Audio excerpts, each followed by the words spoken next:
This is Mindset for Success with your host, Dr. Leslie Knutson.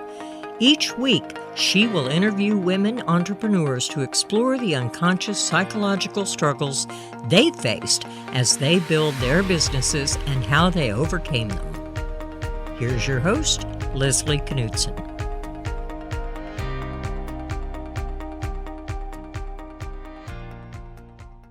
Hi, Connie. I wanted to welcome you today on my podcast, and I'm really excited to share your story with our listeners.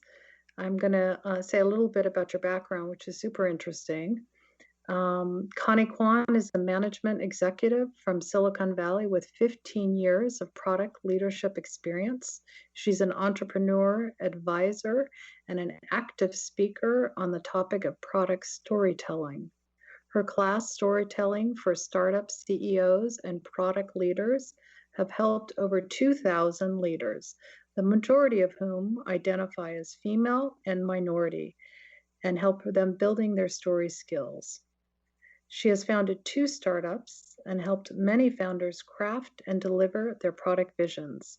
She's a master of engaging different audiences through powerful narrative. Currently, she lives with her husband and daughter in California and enjoys partner dancing, snorkeling in tropical places, and camping in the great outdoors. So welcome. Thank you, Leslie. Great to be here. Connie, as you know, it takes a lot to be a successful female entrepreneur. And of course, business acumen is key. But we rarely talk about those psychological challenges that women often face to achieve that success. And I refer to those often as those negative, sometimes persistent thoughts that can create doubt and undermine success and destroy self-confidence, risk-taking, and sometimes even decision-making. I wanted to start with you a little at the beginning and ask you a little bit to talk to us about your path to become an entrepreneur. My dad was an entrepreneur. He, along with the family, started a business in Canada, actually, in the 90s, building computers. And I had a front row seat to that journey. I would go to his office after school every day, and he taught me how to build computers. So that was my exposure to computers, actually. And I eventually took computer engineering. Because, well, one, I was competitive, and I liked it because it was the hardest one to get into, but also because of the exposure, I started coding early and liked the kind of instant gratification that you get. You code it, you run it, and you can see it happen in real time. So I studied that, and I think the entrepreneur bug has always been planted in me because I got to see him building his business. Right. And it became a part of me. And I really wanted to have that challenge. I enjoyed working in all aspects of the business. And that's probably why I ended up in product management, because product management is probably closest to starting your own business in terms of being understanding of all aspects of the business, because it's the glue. It's really the glue between engineering, between marketing, sales. It's understanding all the pieces of the business so that you can take a product to market. So from a entrepreneur perspective, that's probably the closest profile to it. I know that you started one company in Canada when you were still, I think, in college. And then your second company has been in the last couple of years. Is that right?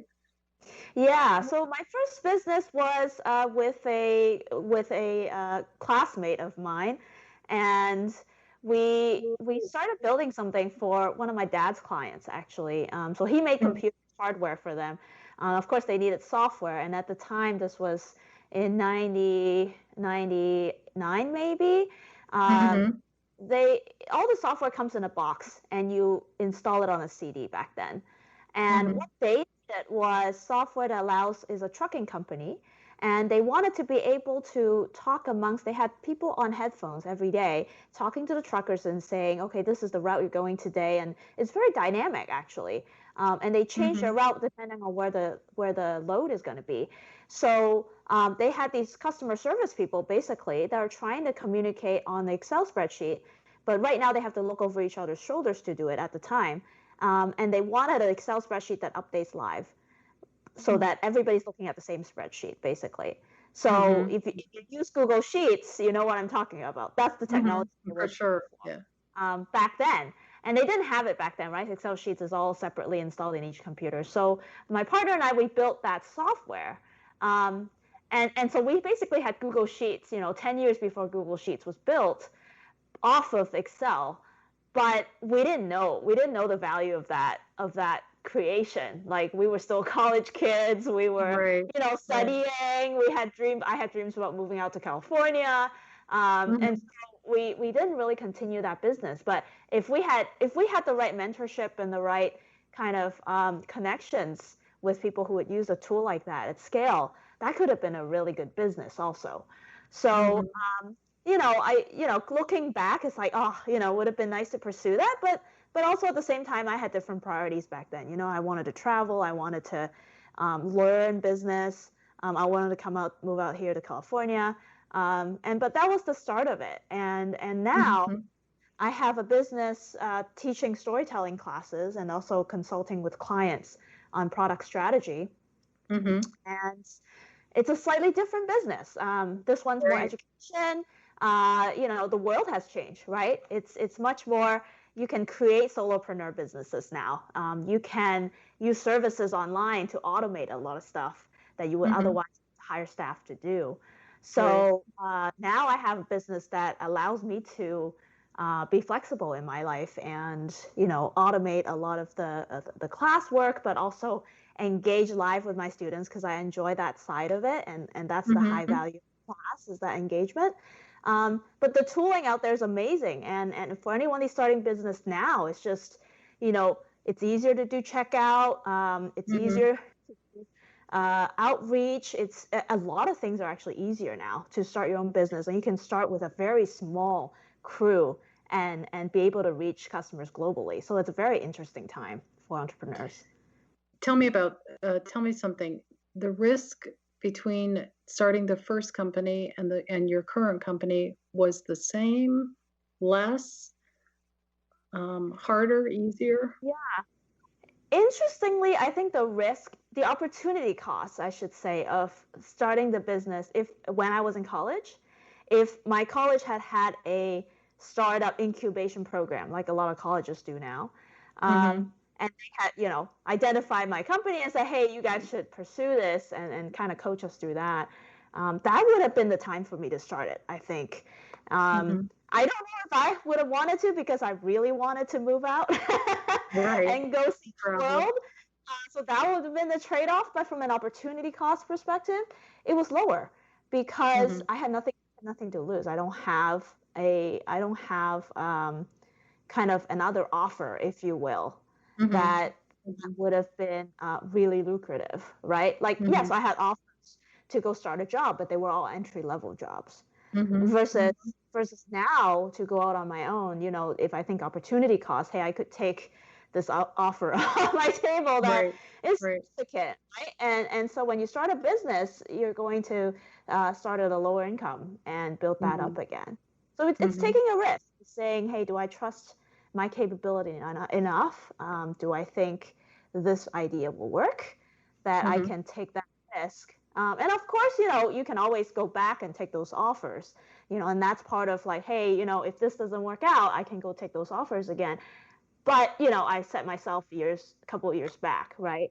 And you set yourself a couple of years back in some ways, but in other ways, you've also grown. Entrepreneurship puts you on a growth path. So it's hard to say. It's like, what do you want out of life at the end of the day, right? Do you want those experiences?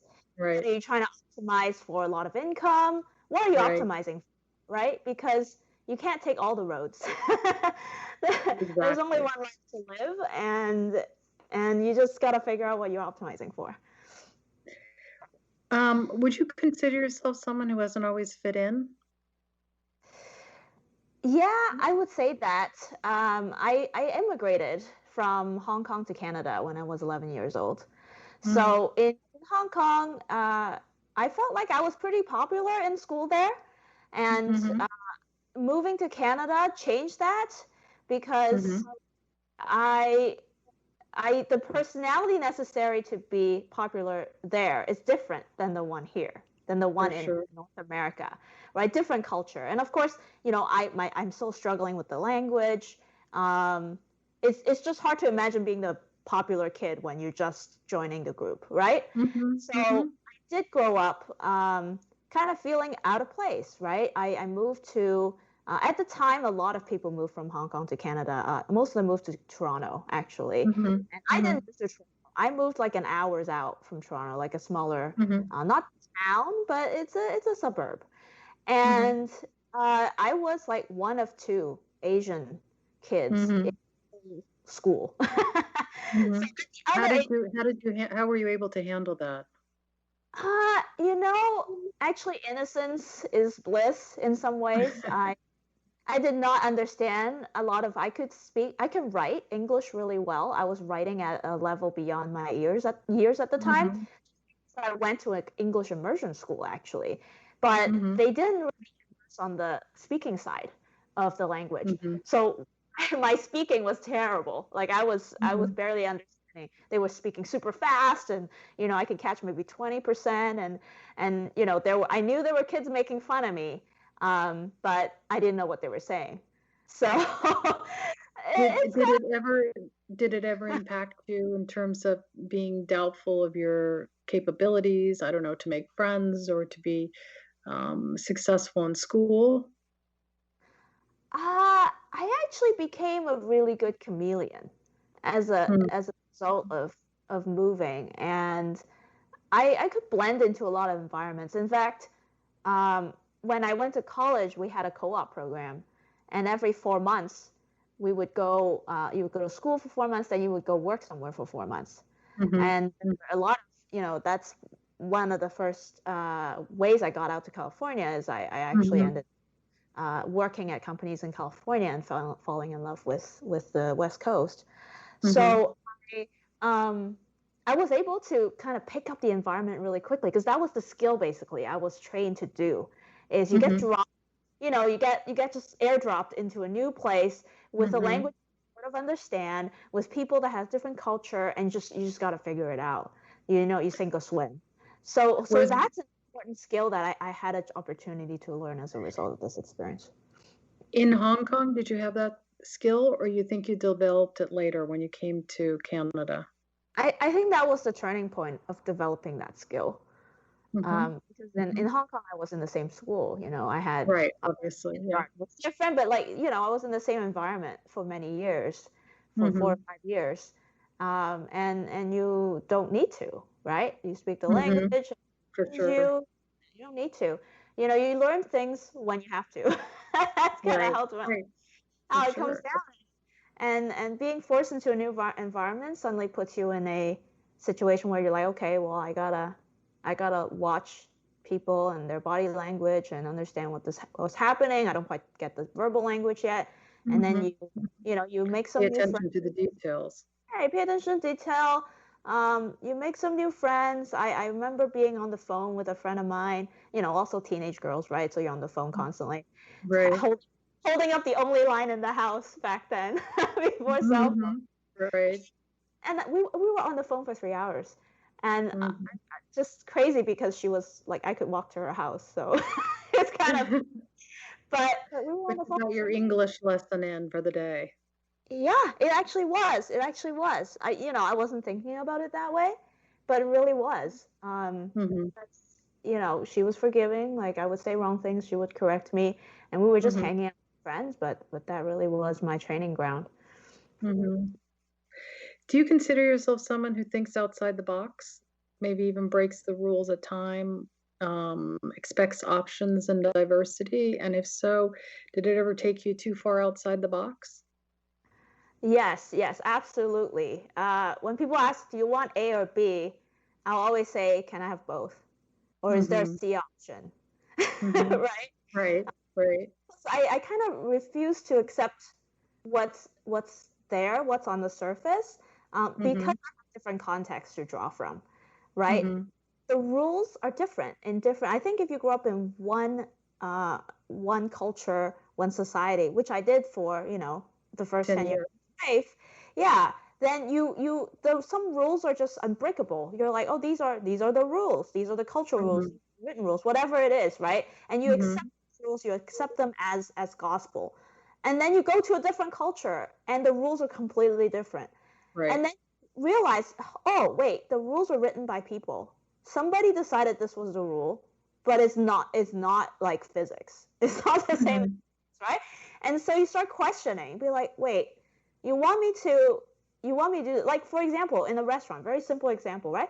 In a Western restaurant, if you want forks and knives, you would ask the server for it, right? You would never just walk up to their station and grab it. Well, in this restaurant, like, not the super high upscale Chinese restaurant, just a regular Chinese restaurant, it's okay. Like, if they're busy and you really need chopsticks, you just go up to the station, you grab some chopsticks. Nobody's gonna be like, think you're rude, right? They'll be like, okay, whatever. They might think it's a little, you could ask me, but they wouldn't get offended, right? Because the rules are different. So those social rules are different. And so, understanding like the different contexts and kind of seeing these differences kind of opened my eyes to, okay, this could be outside the box. The solutions we have in front of us aren't the only solutions. And that's part of what I do in product management and leadership, actually. Exactly. It's exactly that work. It's helping people see the new options, brainstorming around the corners, and putting brains together. Because you take, and that's why diversity is great. Because diversity are these small experiences that you see, right? Like people who, go to one restaurant and go to another restaurant and see the different rules, and they realize, oh, the world can be different. And those small examples opens up your mind to see around the corners everywhere. So that's why diverse teams are so powerful, because you bring all the brains together and you say, look, we have this problem. Let's see how you see it. Let's see how you see it. And let's come together with a new understanding of the problem so that we can find new solutions. Right, and it shows that one of your strengths, which of course is your attention to details and being able to sort of sort out things in different contexts. The critical and the non-critical pieces. Probably also useful in computer science as well. Yeah, absolutely. It's a problem-solving problem with software engineering. So, yeah. Absolutely. Have you ever worried about failing? And if so, what'd you do to overcome the fear, or how did you write it? Everybody worries about failing, right? And I think there's the inherent, it doesn't feel good to fail, it doesn't feel good to fall part. But also there's a social pressure around failure, which is actually different in different communities. I live in Silicon Valley, so I know it's a bubble, it's a total bubble where failure is here, right? Failure is like, oh yeah, how many startups have you tried and failed at? On the one hand, it's celebrated, quote unquote. I'm doing air quotes here. On the other hand, the overnight success is also celebrated, where people keep saying, oh yeah, this person suddenly, became a multimillionaire, went IPO with this company. What they don't talk about is the 7-year journey leading to that overnight success. And what they don't talk about is all the failures behind that one success, right? And so that's starting to be talked about, but the story of, oh, the underdog, dropped out of Yale, suddenly had overnight success, like that is so powerful as a story, so gripping, that's how you tell the story, and then people take it at face value. But over time you realize, wait, that is not the only thing happening here. There's a lot of kind of trial and error. Everything's kind of trial and error, right? Even like penicillin was discovered as trial and error. So there's a lot of trial and error that happens. Nobody talks about the trial and errors. And so there's this myth about entrepreneurship being, hey, you're just really good and then you have overnight success. And the reality is, no, you're not really good. You're like everybody else. You're really courageous is what you are. You tried a lot of things. you're willing to take the failure, you're willing to take the no's, and you keep going. There's a lot of tenacity in entrepreneurship. And then eventually you figure it out. And something And let me happens. ask you this: the fact of the matter is, on those difficult days when things don't work out, and I'm thinking about, of course, you being a woman and an Asian woman and having to raise capital. What have you done to in those difficult moments to kind of help yourself through them? Yeah. Having a solid support network has been really important. And Mhm. it took me a long time to build that and understand the value of that. And I think initially you have your friends you can reminisce with, your spouse, and just Mhm. people Mhm. kind of to hold you, people who can be like, yes, pat you in the back, you can cry on my shoulder. And that's very important. I think having that network is very important. That's the first Mhm. network you get, right? And Mhm. then there's the second network that you need also, which I'm still building, right? Which is the one that says, okay, you're fine. You've fallen, there's no blood. You're fine. Get up, keep going. Right? Right. And Right. that Right. network is also important. And so having that, like people who not just say, because there's people who take care, like be like, you're fine, everything will be fine. Mhm. That builds your kind of your stability. But then you need Right. people with your confidence too. People who says, hey, look, you fall. Everybody falls. And that might To be sort of somebody who's normalize it. Yeah. yeah, people who challenge you and say, hey, it's the coach, right? It's the coach in the gym or whatever who's like, yeah, this is gonna hurt. This is part of the Right. journey. Right. Just get up and keep going. Or if you actually hurt yourself, oh, like there's blood here. Let's look at it. Right.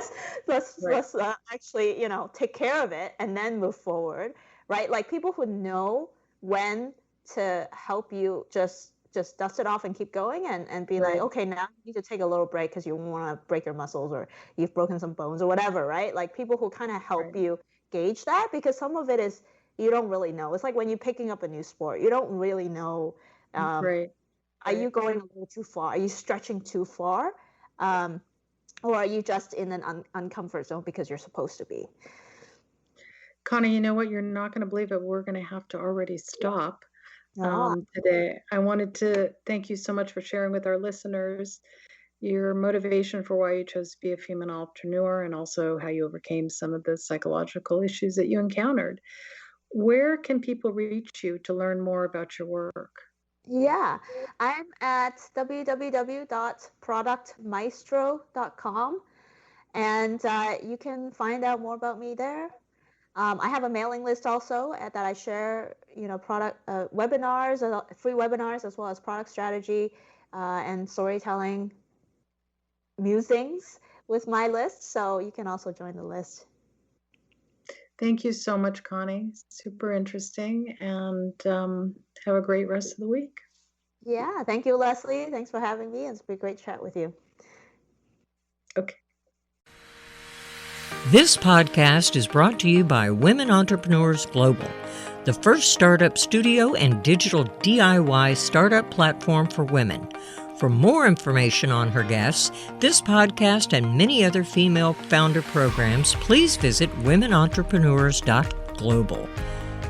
We believe in open and non-stigmatizing dialogue about the hidden psychological difficulties experienced by many successful entrepreneurs and highlighting the strategies used to overcome them, such as the fear of failure, of not being good enough, and that loud, chattering internal critic is critical to helping other founders achieve success. Please join her next week for more Mindset for Success stories. That was Dr. Leslie Knutson, and you can drop her a line at dr.leslieknutson@dr.leslieknutson.com.